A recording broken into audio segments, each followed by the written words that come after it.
hearts race, and the crowd goes wild. All across the nation, the Dirt Track Warriors duke it out for what matters the most: the trophy and the glory. This is Gas and Glory, presented by R&R Enterprises. Coming to you direct from the studios here at R&R Enterprises, this is Gas and Glory. Kyle Luters and Neil Quick joining you this week. And Neil, we have got a ton to get to, but buddy, I hope you brought your broom because it was out in full force in Victory Lane this weekend. Yeah, some guy named Saldana decided to sweep the weekend. Not only did Joey Saldana do it, but Wayne Johnson also swept the weekend and pocketed $50,000 extra for doing it up at the Fall Brawl. That's pretty impressive, that Fall Brawl. Oh, absolutely. Folks, we're going to dive right on into this. Team R&R on fire, like we just mentioned. Joey Saldana goes back-to-back at Eldora Speedway and Lernerville Speedway. Friday night, he held off Donnie Schatz at the Big E to grab the Four Crown weekend opener. Leads wire-to-wire the entire show. Awesome. Are you surprised by that? Well, Donnie Schatz. Joey Saldana. Donnie Schatz. Eldora. I believe one Neil Quick did pick Mr. Joey Saldana to win this past weekend. Well, I'm telling you, I'm getting some inside information about this modder team, and they're starting to put it together. You've got inside information? Yeah, it's top secret. Oh, geez, that's scary when you start pulling, See, I got you on your heels. You don't even know what's going on there. No. Hold on a minute here. Folks, think about how scary this is. When you read those those reports online that say citing an anonymous source or an unnamed source, this is why you're starting to scare me now, Neil. Why? Because you are starting to get these unnamed or anonymous sources. You're working too hard. Oh, really? Yeah. I need to cut back? You need to cut back. Oh, okay. No, I'm super pumped. I've been hearing some good things coming together over there, and I think it was coming together, as you can see in the past couple of weeks. I mean, they were starting to find it a little bit, find the mojo again, and it's all come together this past weekend. The mojo is good. Yes, mojo is good. Mojo. Okay. All right, we're moving on.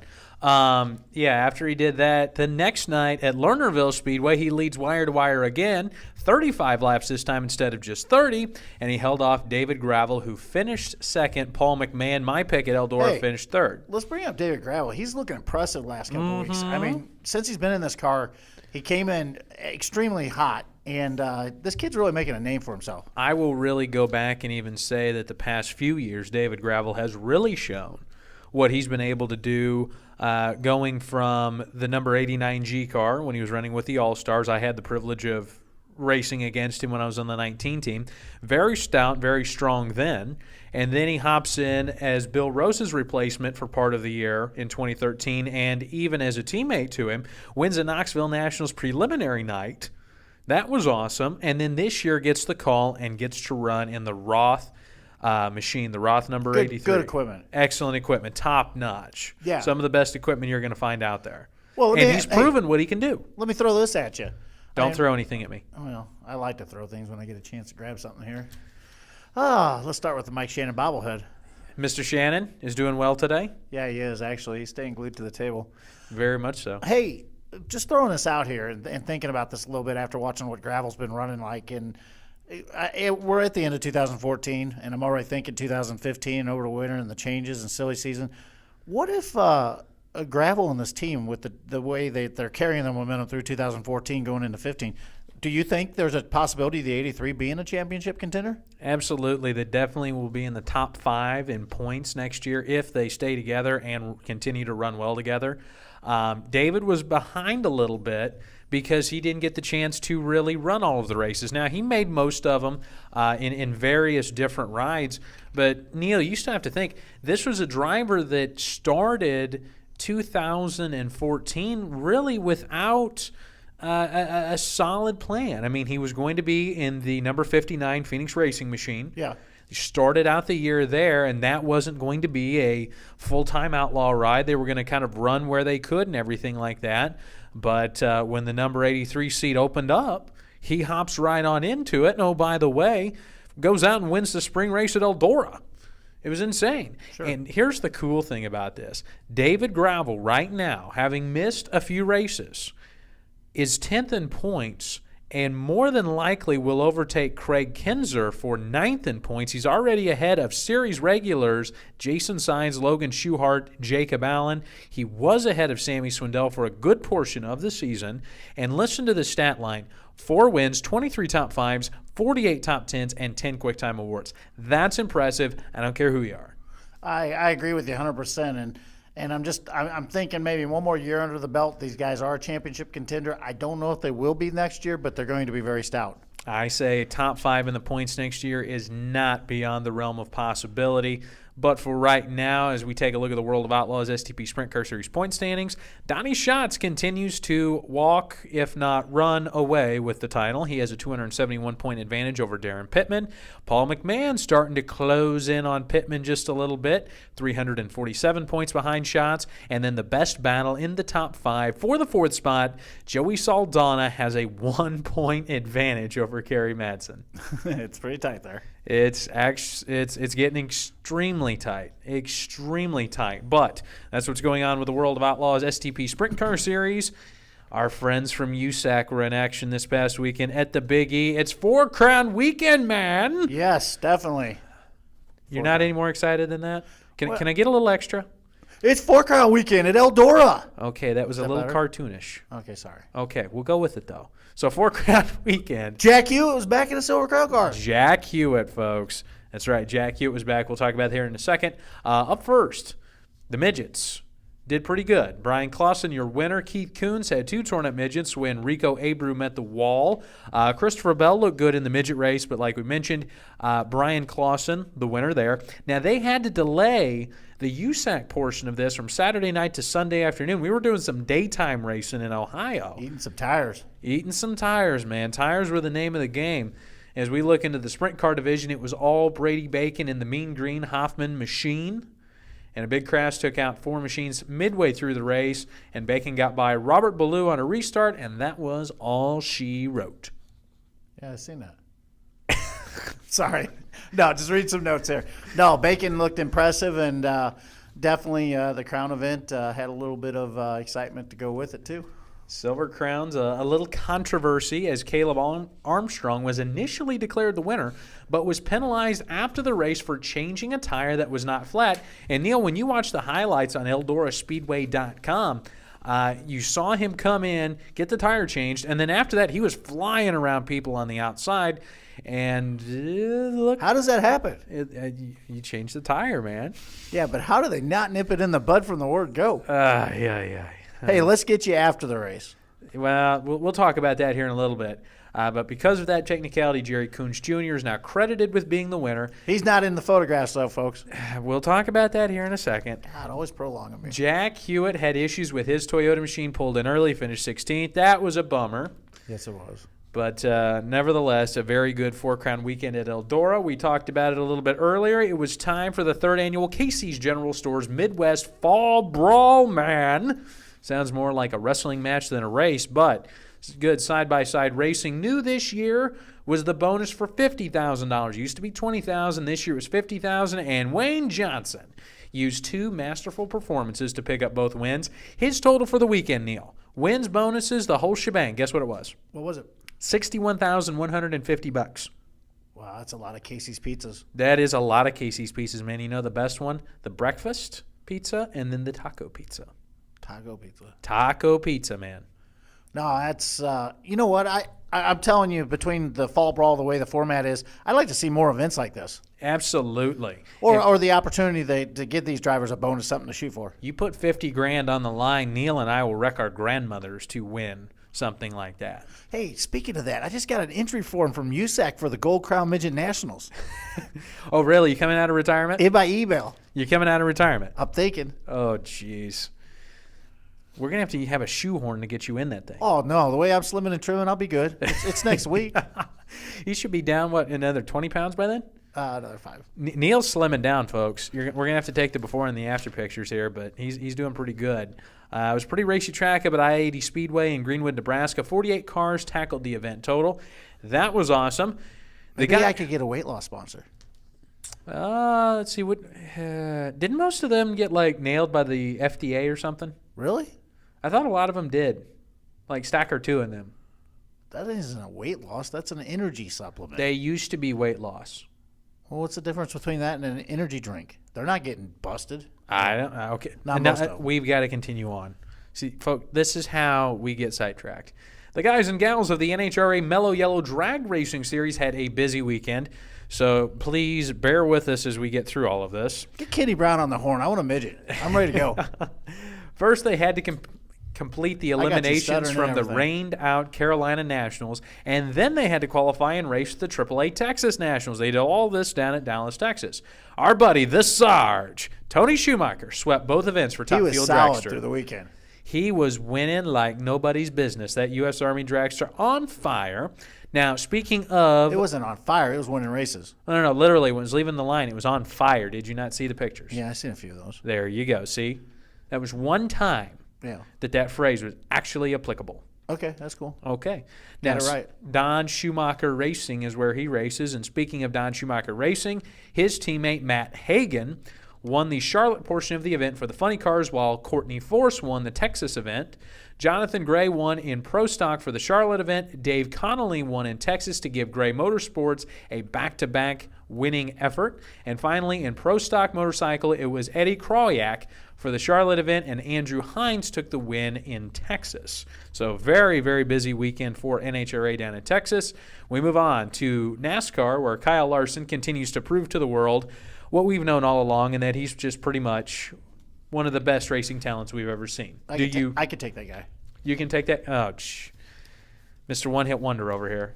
Telling you, I'm excited about this. I got an entry for him for Gold Crown. I mean, I got to be pumped now. So we continue on anyways. Mod Mania, Neil, you were at this event this past weekend. Matt Maverick took the opening night of the 10th Annual Summit UMP Modified Mania Dirt Nationals. 72 cars showed up. On night number 2 was Mike Harrison. And then it was Chad Kinder, though, taking the win on Saturday night for the big money, $5,000 to win. Brandon Shepard picked up a couple of wins. And Randy Court, the UMP Late Model winner. Randy Cordy, yeah.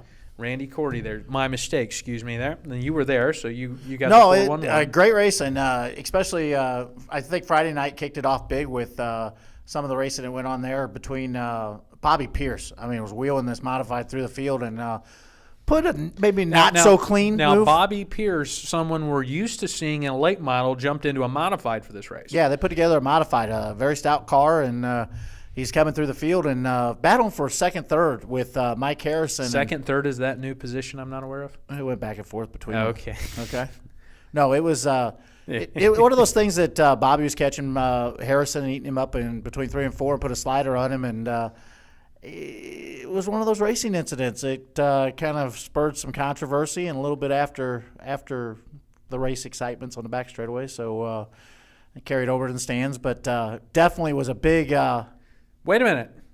Did we have another Midwest Fall Brawl? I think it was Were the everybody Dukes against up? Bob Pierce in the stands, Were the Dukes up? I guess. Oh, man. I do That's have a awesome. question for Yes. between the deal. You've seen these metal poles that the crew guys will give the modified drivers, late model drivers, to show the spacing from the cars that behind them as the drivers come down the straightaway to show a gap. Have you seen this? Yeah, I mean, who in their right mind goes up to a guy with 2 metal sticks in his hand and starts a fight? Well, I mean, You've done this, right? it's not the wisest thing, but when you're We're all race car drivers, right? when you're like me and you're battling with Iron and Thunder and the old Constitution, All right. you can do that. I see this is going nowhere. Hey, I'm just saying. All right, but we'll go back to Mod Mania. Great show, man. Super pumped. Friday night racing was good, and looked like old Matt Maverick had it in the bag Saturday night, and I think the power steering pump went bad on his 22 and handed it over to the other 22, which was Kinder, and Kinder, unfortunately, I think got caught up in somebody else's mess and had a flat tire during caution. So Harrison got to redeem himself on Saturday night. Well, So very much good racing. Well, it was all very good. Very, very good stuff. In U.S. MTS action, Rodney Sanders, race car driver name if we've ever heard one. Rodney Sanders. Rodney Sanders. Rodney Sanders. Took the $10,000 in the Featherlight. Is he related to Colonel Sanders? He could be a lieutenant colonel. Oh, okay. Maybe a sergeant. Sergeant Rodney Sanders? That's not even funny, Kyle. I think it is. All right. He won the $10,000 in the Featherlight Fall Jamboree up at Deer Creek Speedway, led all 50 laps. Very impressive on a great racing surface. And You that think I is could get a Chili Bowl rider? Oh. Before we get into Neil's racing escapades, something that we do have to talk about that's coming up next weekend. What?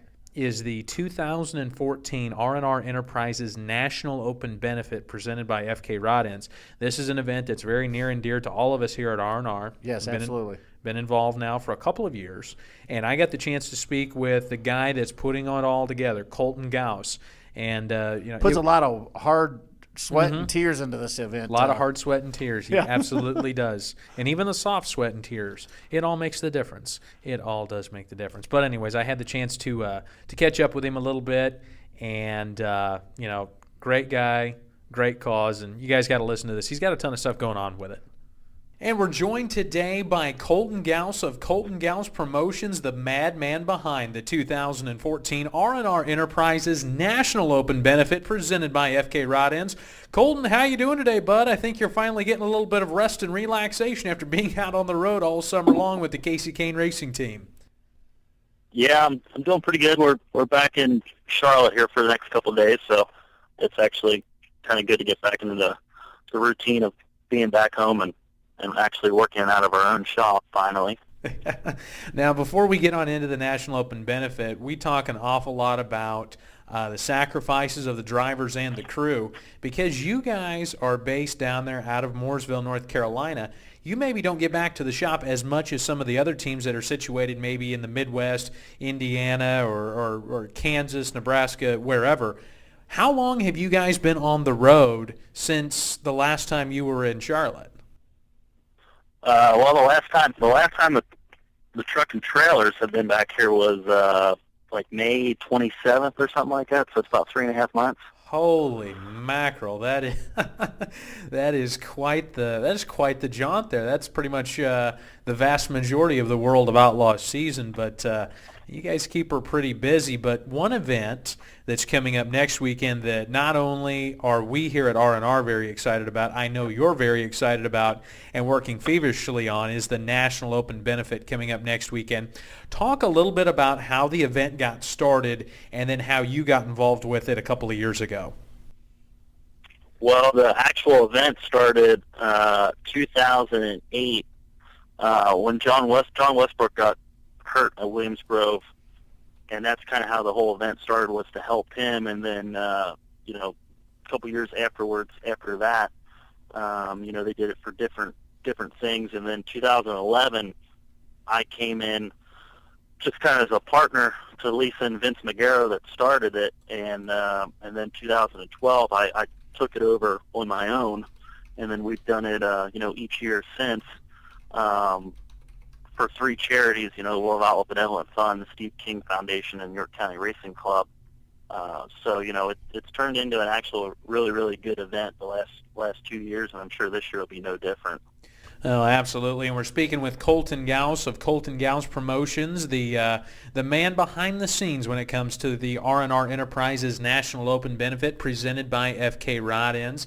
Now, Kolten, for someone that's never been to this event, and Neil and I were very lucky to get to be in attendance last year, describe the festivities that go on. This is happening during one of the biggest race weekends of the year, the Morgan Hughes National Open Weekend up at Williams Grove Speedway in central Pennsylvania. But for someone that's never been there, walk them through all of the different things that you have going on that help raise funds for these charities. Well, I think what makes this event a good event is the weekend that it takes place in, Williams Grove National Open, which is one of our biggest races of the year.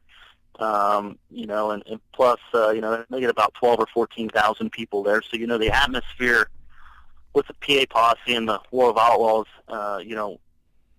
just the atmosphere alone is really exciting for the fans. But then, my event, the Saturday morning, starting at 11, we cook food for about 350 people. So, it gives a chance for a lot of people that, are staying there or coming to the track early. They can come in and get some food and all that stuff. And then we have an auction that takes place at 1 p.m., which is all across the board between, sideboards and driver's uniforms and just a wide variety of items, all over the country. I got some PA Posse stuff and World of Outlaws and, stuff from Knoxville. So, the quality of items, that we have is really, really good. And then there's, some little activities and stuff there throughout, the event between the food and the auction. But, it's a really good deal. We raise a lot of money and we get a lot of people that, come to that event. And, each year it continues to grow. So I'm actually really looking forward to this year. We got a lot of good things going and, it's definitely something to check out. And I think it's, it makes the event, really good as far as the fans because, a lot of people, it gives something for people to go check out before the races actually start that evening. So it's actually a really, really good deal for everybody involved. Oh, absolutely. And like I mentioned, Neil and I got the chance to be in attendance last year, and it was just it was a great time. It was awesome to see the drivers and the crews and the fans and the officials and the track workers. They all came together to support this cause. And once again, speaking with Kolten Gouse of Kolten Gouse Promotions about the 2014 R&R Enterprises National Open Benefit presented by FK Rod-Ends. And, Kolten, the really cool thing that you've been able to do with this event, and I've followed it since I've kind of been inside the racing circle since 2011 with the World of Outlaws, is not only do you raise money at the actual event itself, but you're also raising money throughout the rest of the racing season, T-shirts, raffles, and stuff like that. Talk about the T-shirts this year. We were very lucky once again and had the privilege of designing them up and printing them. Talk about the way the shirts turned out this year, and then also talk about some of the other raffles that you've had that have helped raise money throughout the 2014 season. Well, I think the biggest thing is, how the whole T-shirt idea came together was, I wanted this event, to get everybody involved around the country, because the three charities help all racers around the country. So, that's kind of how the whole T-shirt idea came about, was getting some race teams involved around the country to kind of come together on a T-shirt that we can sell to the fans with all the proceeds going, to this benefit. And, this year, we had all three of Casey Kane's cars on there, which, was something really neat and cool because, he's never had all his cars on a shirt to begin with. And it kind of gave the fans, something cool and different. And it's done really, really well. And then, another raffle deal that we had going on this year was, we had a helmet that Steve Kinzer wore. And, I got to thank, the people at Bell and Brady Lambert and stuff that, designed the helmet and donated all their time and stuff to kind of put that on. And, we've been selling raffle tickets at all the World of Outlaw races. And, even people that don't attend a World of Outlaw race, you can purchase either a shirt or the actual Steve Kinzer raffle tickets, on our website.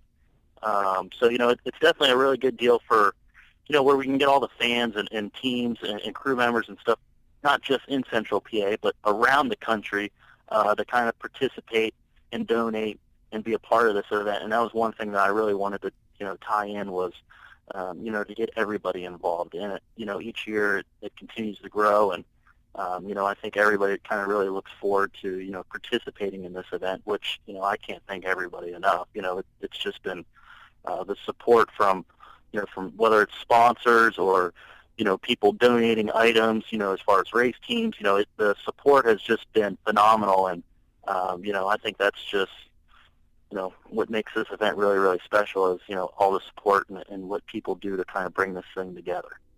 Well, it's certainly been our honor to be a part of it, Kolten, and it sounds like it's going to be another great year for the National Open Benefit. Now, if people want to get more information, if they want to enter the raffle or if they want to get in on a T-shirt or something, how can they find you guys on the web to do that?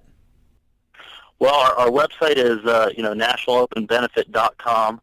And, if you go there, there's a link that you can get in touch with me, or you can email the website, if you want to, kind of find out information on how to donate, or to get more information of the actual event. And then of course, I'm at all the World Outlaw races around the country, so there's, if anybody ever has a question or anything, they can always track me down there. But like I said, I can't thank R&R and FK Rod Ends and everybody that kind of stepped up to be the title sponsors of this event, which was definitely a huge deal for us.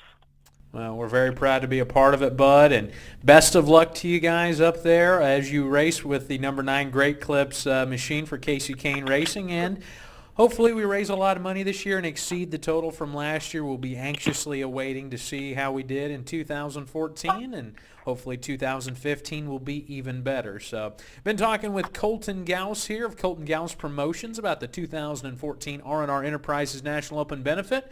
Thank you very much, Kolten, and we'll talk to you soon, all right? All right. Well, thanks a lot. Thanks for having me. And that was Kolten Gouse, the man behind the scenes of the 2014 R&R Enterprises National Open Benefit presented by FK Rod Ends. Neil, last year we got the chance to travel up to Williams Grove. We got the chance to see the event in person. We saw Fast Freddie Raymer take the Williams Grove National Open, his first one in his final full season of driving. That was something special. Well, definitely a bucket list deal to go to Williams Grove and get to see an event and then go up to see Fast Freddie Raymer win his first National Open. He was fast. It was great. It was a great trip. We had a ton of stories coming back from that one. You don't like flying. We had to go to Baltimore, all kinds of different stuff. And then, we got the chance to tour a very historic racetrack as well, too. Yeah, it was a great weekend, and definitely as sprint car racing goes, guys that haven't been there, you got to get it on your bucket list and cross it off.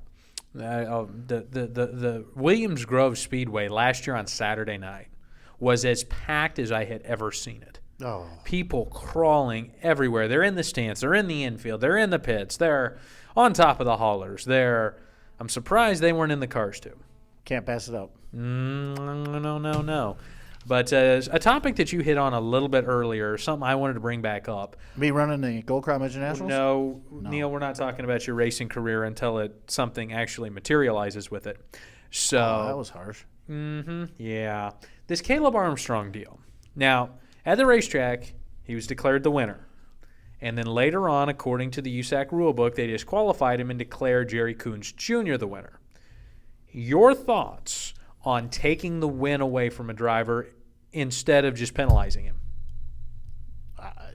It's obviously an illegal move. I don't know why it didn't happen sooner.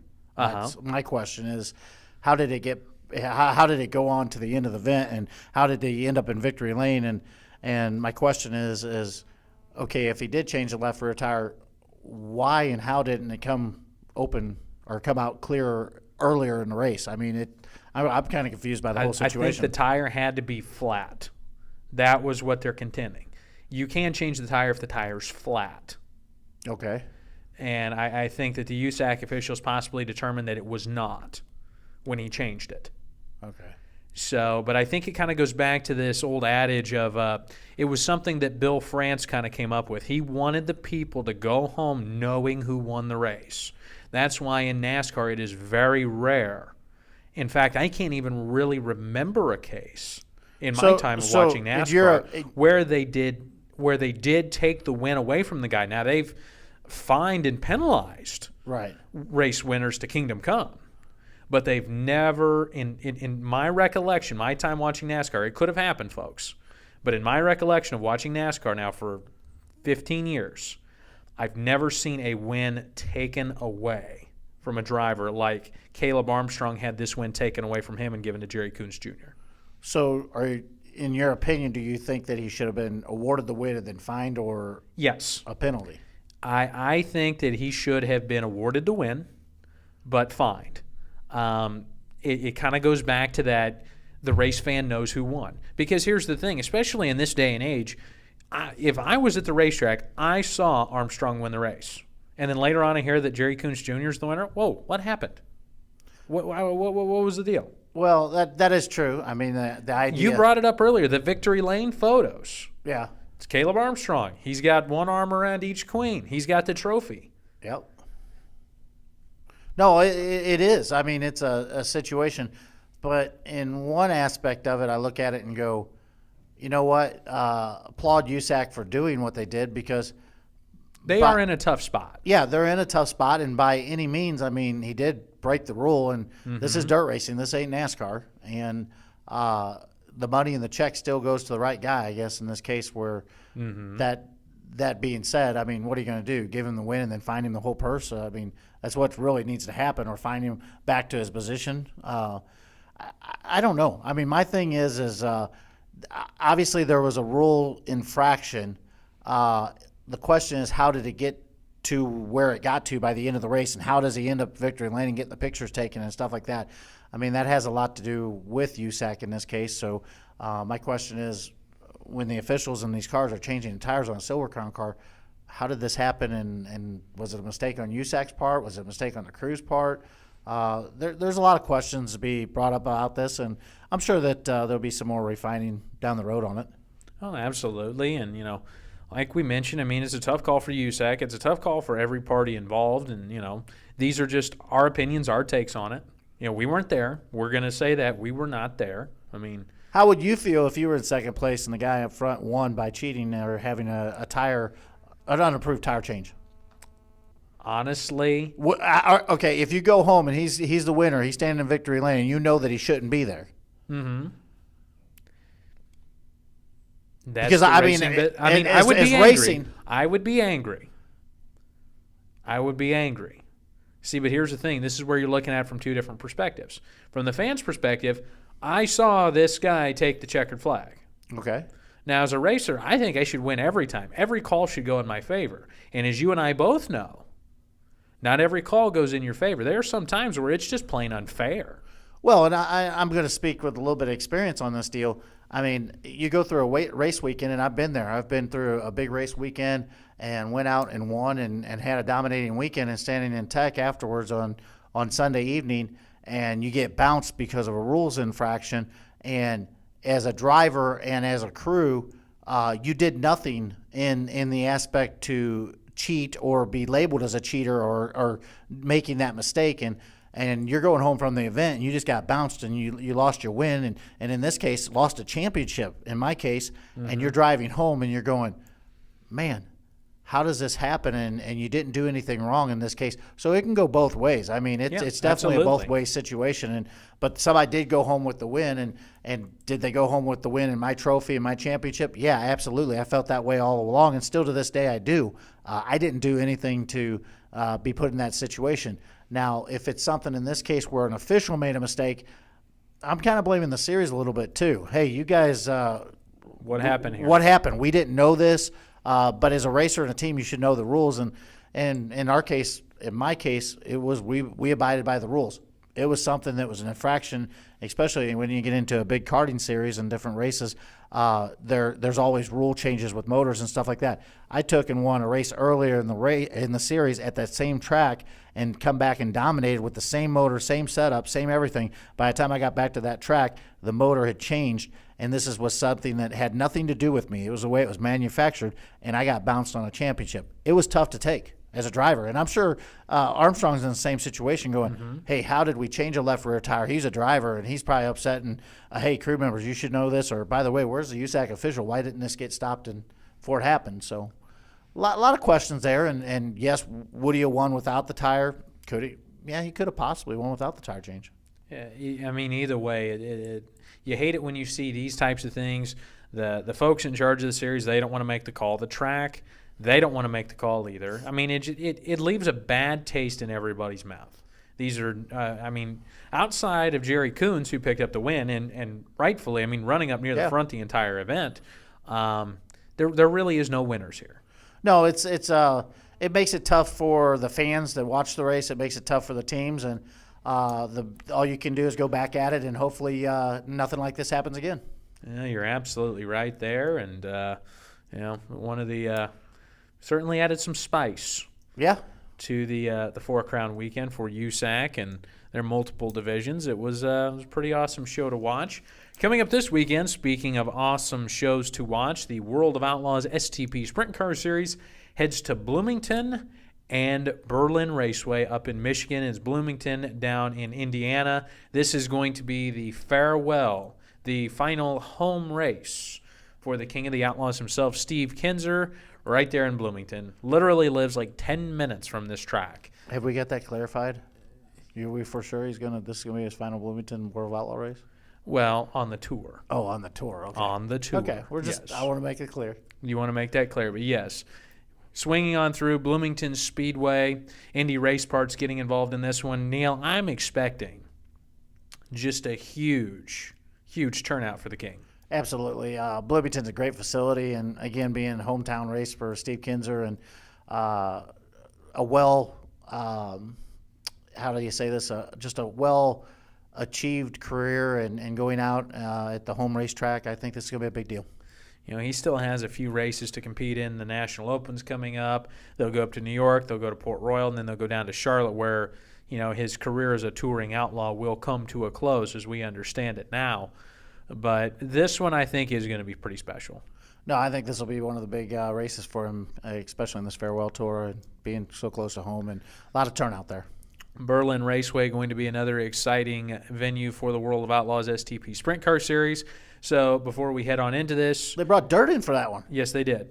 That's going to be kind of cool. They're doing that more and more, and I like to see it. So, Yeah. But my question to you, picks for the weekend. Can you go 2 for 2? Let me think about this a little bit. Would like to see Steve get a win at Bloomington. I'm going to pick Donnie Schatz at Bloomington. Okay. And then when we get up to Michigan, I'm going with Paul McMahon. Really? Yes, I do believe he will take the checkers there and pick up win number 6. Well, I'm going to stay with the hot hand at Bloomington. I'm going to stay with Joey Saldana winning at Bloomington. Okay. And then I think I'm going to take a wild card pick up at Michigan. Okay. I'm going to take the crowd pleaser, Craig Delansky. Really? Yes. Oh, okay. Well, I don't think he's running up there this weekend. You don't think so? No, he's running the Dirt Classic over at Lincoln this weekend. Oh, I thought he's still running up there this weekend. No. So I get another pick. You get another pick. Tough one. Well, while you think about that, we're going to continue on down our list. The USAC Sprint Cars will be in action at Lawrenceburg Speedway.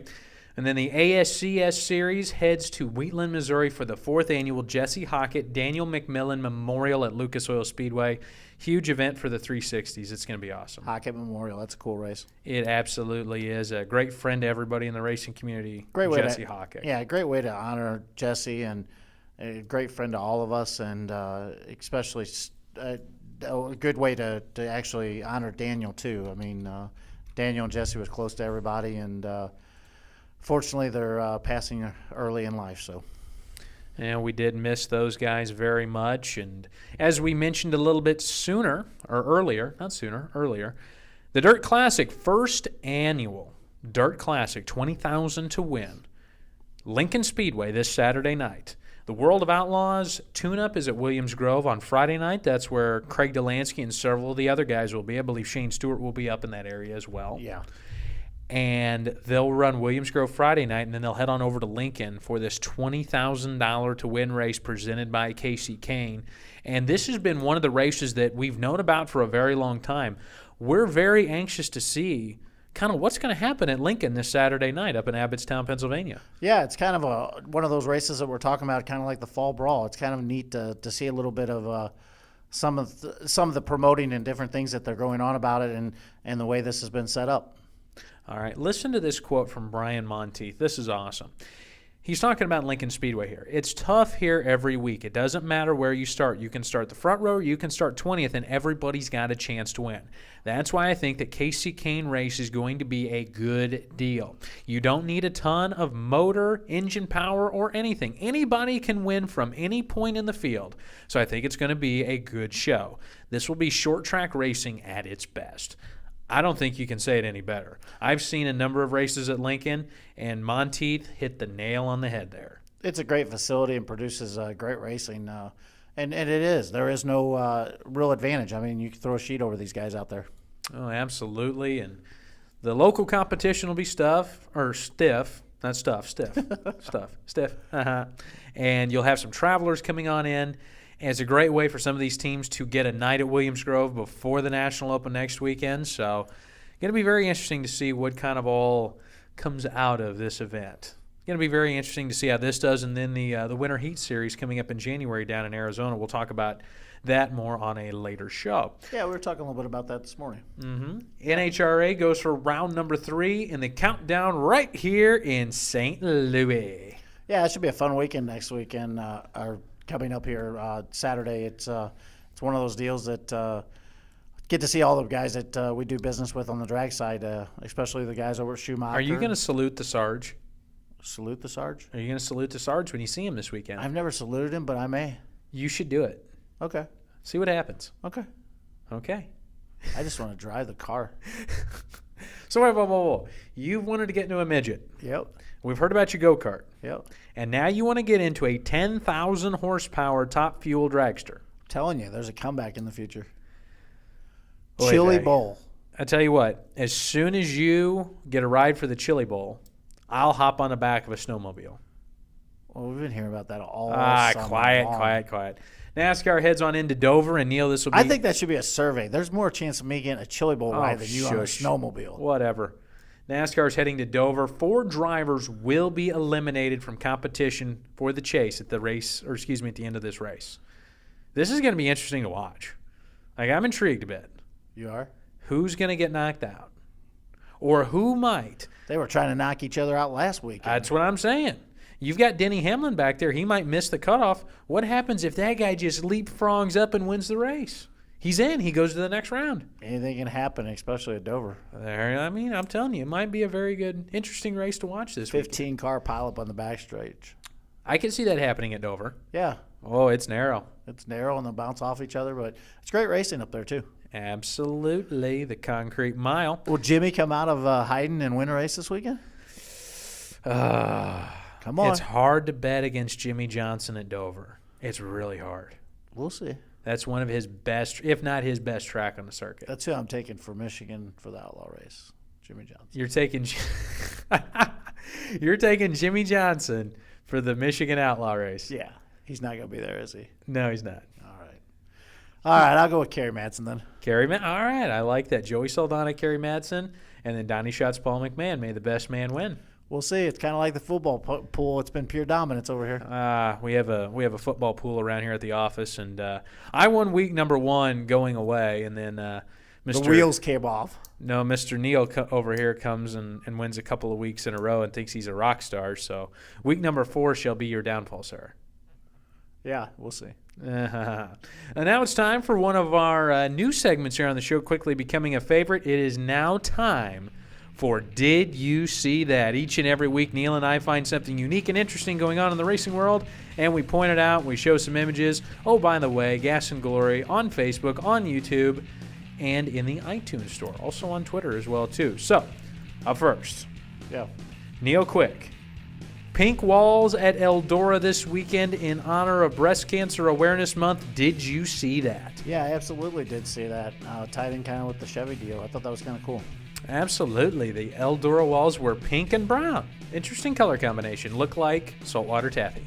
Yeah, it did. Kind of different look for Eldora. Kind of different to see that. And again, I mean, it's neat to see everybody doing what they can to promote breast cancer awareness in the month of October. I mean, today alone, I've had several emails where we're working on brand new T-shirts, quick runs that'll have guys that'll be either turning their car pink or having promotion on it. And every October, we look forward to this. Yeah, absolutely. Yeah, I think it's a great thing. All right, your turn. Well, I was going to say, did you see how Joey Saldana swept the weekend? But we kind of put that at the top of the show. So, and I guess we do have to talk about racing. We can't bring up baseball and the Colorado Rockies and the Cardinals, can we? Oh, God. I don't know. I really, between all the stuff I saw this weekend, I actually thought it was impressive. Again, I was watching some of the pro stock racing and nothing big. Don't know. Did you see that? But I was impressed to see Jonathan Gray get his first pro stock win. It was a close battle with Erica Enders, and she's been strong all year. So big props out to him. Starting to show he's got a little bit of that speed and carrying through the family there. So. All right, there's Neil Quick for Did You See That? So before we get on out of here, bud, any other thoughts? I know you wanted to mention something about baseball.